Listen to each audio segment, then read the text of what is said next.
So hello, I am Patrick Gerald Reyes, and this video presentation is all about the ethical decision evaluation.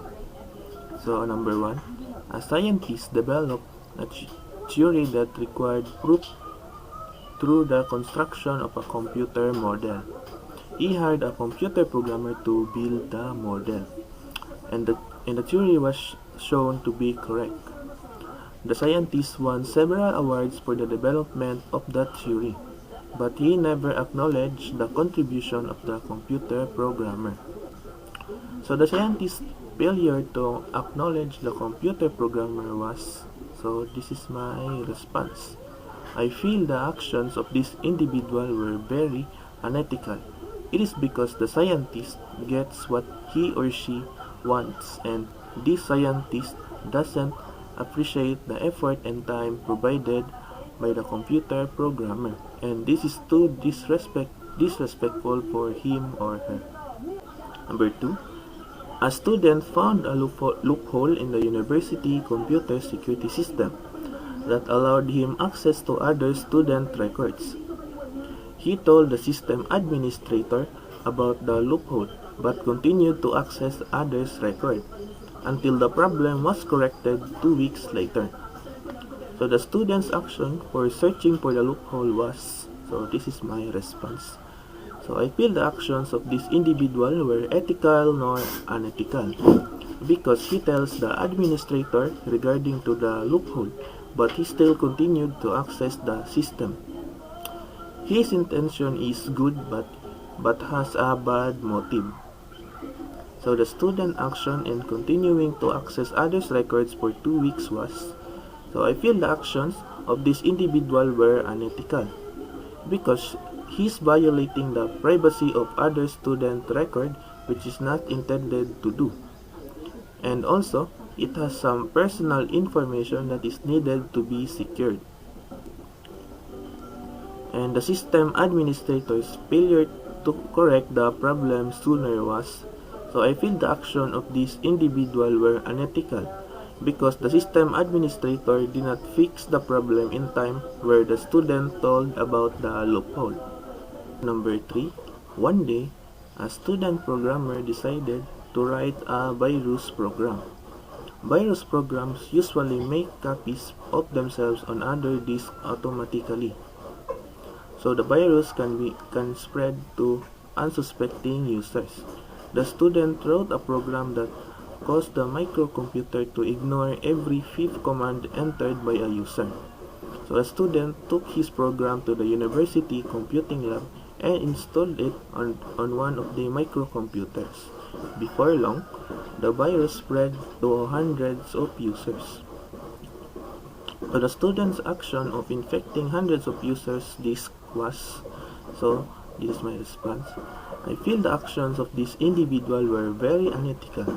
It is because the student programmer already know the cause of computer virus that can harm and spread to other gadgets, but still decided to create or write it and apply it to the computing lab.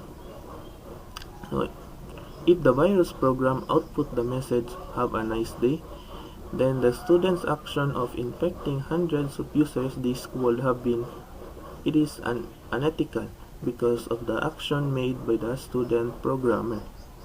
So if the virus erased files, then the student's action of infecting hundreds of users' files would have been very unethical. Because of that, the student programmer will face some consequences or expulsion. Number 4. The owner of the small business needed a computer-based accounting system. One day, he identified the various inputs and outputs he felt were required to satisfy his needs. Then he showed his design to a computer programmer and asked the programmer if she could implement such a system. The programmer knew she could implement the system because she had developed much more sophisticated systems in the past. In fact, she thought his design was rather crude and would soon need several major revisions.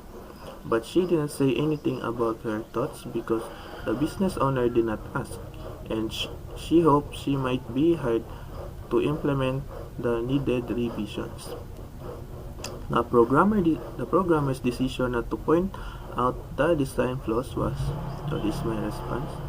I feel the action of this individual were ethical nor unethical. The computer programmer who implemented the design, she just keep her thoughts regarding to the flaw of design because she just did exactly on what the owner wanted, and the unethical of it is that the programmer did not say anything in which the owner has no idea on what to do based on the thoughts of computer programmer. Number 5. A student enrolled in a computer class was also employed at a local business part-time. Frequently, her homework in the class involved using popular word processing and spreadsheet packages. Occasionally, she worked on her homework on the office computer at her part-time job on her coffee or meal breaks. The student's use of the company computer was, so this is my response, I feel the actions of this person were ethical. It is because she used the break time in her part-time job to do her homework while using the computer of the company, in which she has a good intention in using it. If the student had worked on her homework during company time, not during a break, the student's use of company computer would have been unethical because she do her homework during duty time in which she's not doing her objectives as an employee in a local business. So that's all, and thank you.